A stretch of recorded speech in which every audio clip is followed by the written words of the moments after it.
I am firmly in my 30s, and I know for a fact that the majority of people watching right now are also in the same boat.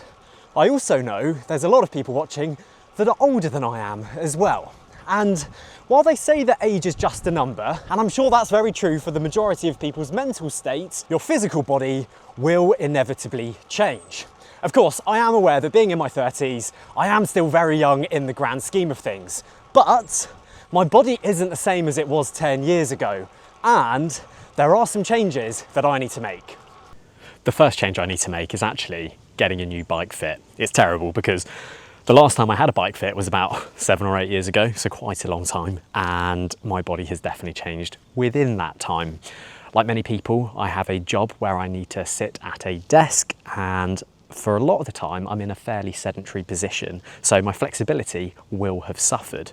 And that means that ultimately riding a bike which is too aggressive is only going to be opening myself up to the chance of injury and potentially causing unnecessary pain while I'm out riding. So by getting a new bike fit, I can make sure that my bike is actually suited to my body as it is now, rather than what it was 7 or 8 years ago. I want to speak about the riding that I'll actually be doing, and I think something that I was always really bad with during my 20s was doing a lot of these zone 3 kind of junk mile rides. They weren't really doing much to improve me as a cyclist. So I think going forwards, I want to prioritise my long-term fitness. So I'm going to spend a lot more time doing zone 1 and zone 2 training, but then mixing in the occasional zone 4, zone 5 session to try and maintain that high end. Fast twitch muscle fibers are the first ones to go. So I do want to keep training that top end sprint and enjoy it while I still kind of have it. But equally, I do want to make sure that I build a stronger base as I get older in that zone 1, zone 2 area. Another thing that apparently comes along with getting older is having more responsibilities outside of cycling. So that means I have less time to spend on the bike. So I'll be focusing and prioritising doing more 60 and 90-minute interval sessions just to make sure that I'm building the right foundation and maintaining the skills that I need, again, rather than doing all of these endless zone 3 junk miles. A small interruption on today's video, but look at the size of that mushroom. I have never seen a mushroom that big in my life. That's about a foot tall. Unbelievable. There is something I know I probably should do, but there's a good chance I probably won't, and that is looking after my knees. I do still want to be able to make sure that I can walk when I'm 80 or 90, and I think jumping out of the saddle using a really low cadence probably isn't the best thing to do, and I probably should make sure I keep a nice and high cadence above 90 RPM just to really look after my knees, especially on the climbs. Will I do that? Probably not, but should I? Maybe it would be for the best. We'll see if that ever happens though. Likely it won't.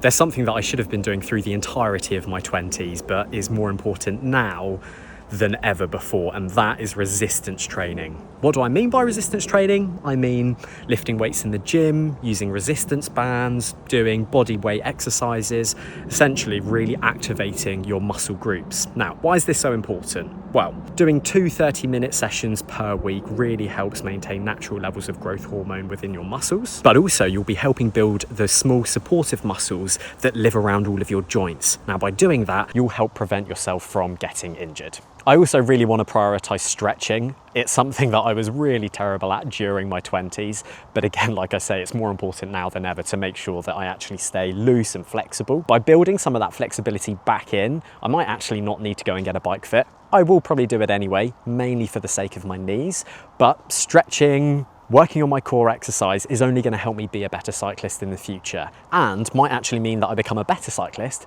than I ever was before. A quick one before we get on with the video. If you enjoy this video and you'd like to see more, then please consider subscribing. It helps more than you know. As I've gotten older, I have noticed that my metabolism isn't what it used to be. When I was 20, 21, I could eat like a whole French baguette filled with roast chicken and that would just be lunch. But these days, I do find that I need to be a little bit more careful with how much food I'm putting in.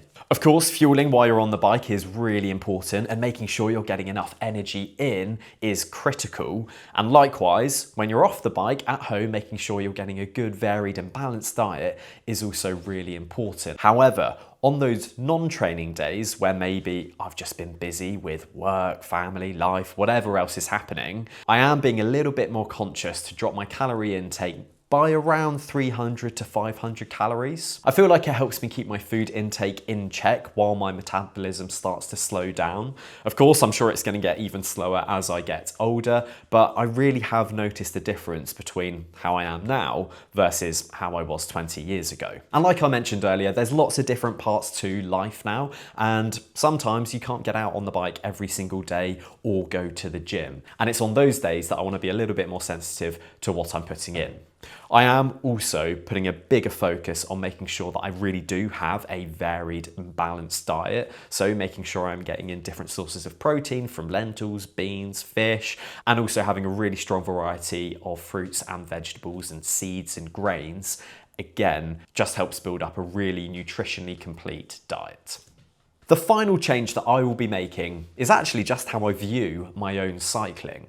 I found that through Strava, it's really easy to compare yourself to a previous version of yourself, where that previous version actually lived a very different lifestyle to the one that you live now. And I think comparing personal best power numbers and segment times to yourself, but from 10 years ago, probably isn't the healthiest thing to do. These days, I ride a bike simply because I absolutely love it. I'm also really lucky that I've been able to turn my love of cycling into part of what I do for a living, which is amazing. However, I'm now not young and naive enough to believe that I could be the next Nairo Quintana. So I think now it's really important that I put cycling in the perspective of all the other parts of my life and simply enjoy it for the reason that I fell in love with cycling in the first place, which was freedom, headspace, and a really fun way to stay fit.